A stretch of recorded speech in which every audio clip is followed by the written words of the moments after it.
Hey guys, this is Aaron. Welcome to Senior Team Member Development. Today we're going to be going over how to have a successful shift as a senior team member.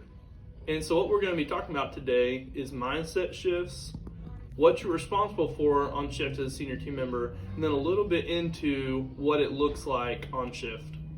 The first shift is from execution to delegation. And so at the team member level, you spend 100% of your time executing on shift of what the team leader or the senior team member has asked you to do. But once you move into the senior team member role, there is like a 5 or 10% window of your time in there that is spent facilitating. So what that means is that, just like we talked about in the mindset shift, is delegating, forward thinking, and good communication.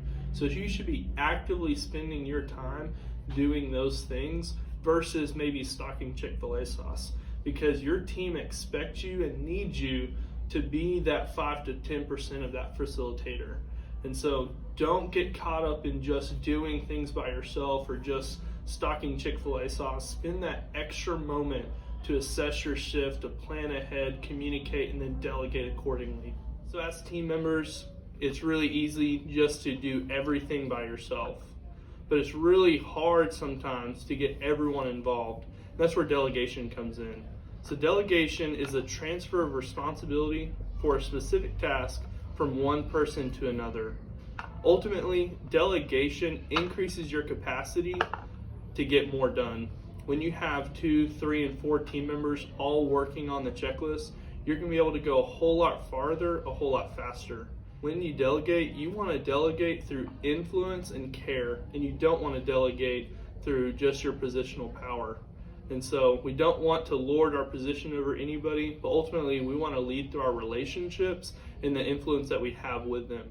All right, so we talked about mindset shifts. The next thing that we're going to talk about is things that we're responsible for. And so the things that we're responsible for are people management, task management, and financial management. All right, so now that we have the mindset shifts and the things that we're responsible for, now we're going to dive in a little bit of what a regular day looks like as a senior team member. And so once you hop on shift, the first thing that you're going to do is assess the guest experience. So as a senior team member, when you're looking at care for the guests, you're looking at a bunch of different things. So you're looking at the overall cleanliness of the dining room and the front counter. You're looking at, does the guest have everything that they need? And then lastly, you're looking at how well is that guest being taken care of? And so are they getting any refreshes? Is someone clearing their tray? Is someone asking how their day is going? When someone walks into our dining room, is someone saying, hey, welcome to Chick-fil-A?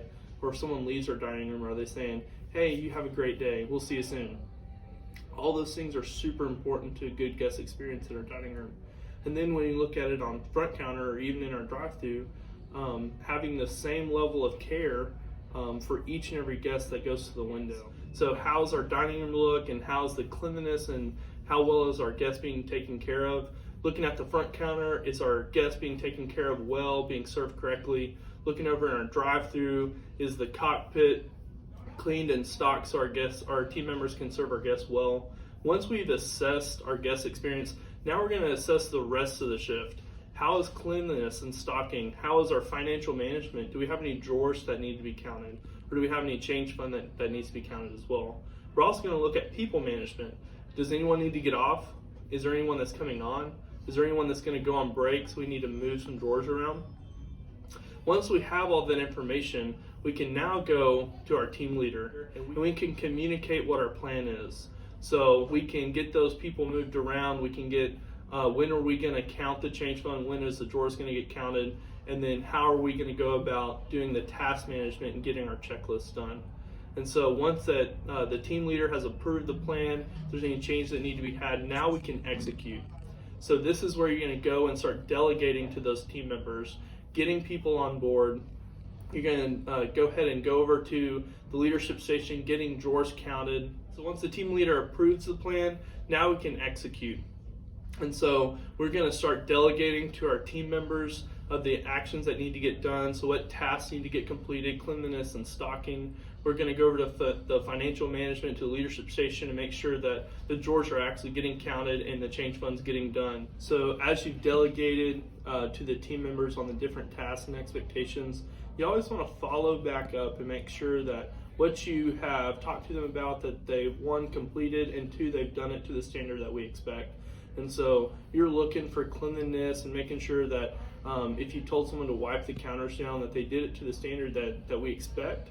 And then if you're talking about stocking, if someone stocked Chick-fil-A sauce, you're also looking to make sure that they stocked it to the best of, or to the standard that we expect. And so you always want to follow back through when talking about delegation.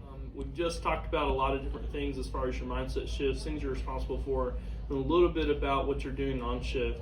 Those things are going to continue to, so as you go into peak time, as peak time happens, as you go out of peak time, and as you get ready for a transition or a pre-closing, you're all working through the delegation, the assessment of the shift, and the communication. And so as you go through each one of those different sections of the shift, you'll be utilizing all of those mindset shifts as well. And as you start to close out your shift, you always want to go back to that team leader and kind of give them a rundown of what's happened so far.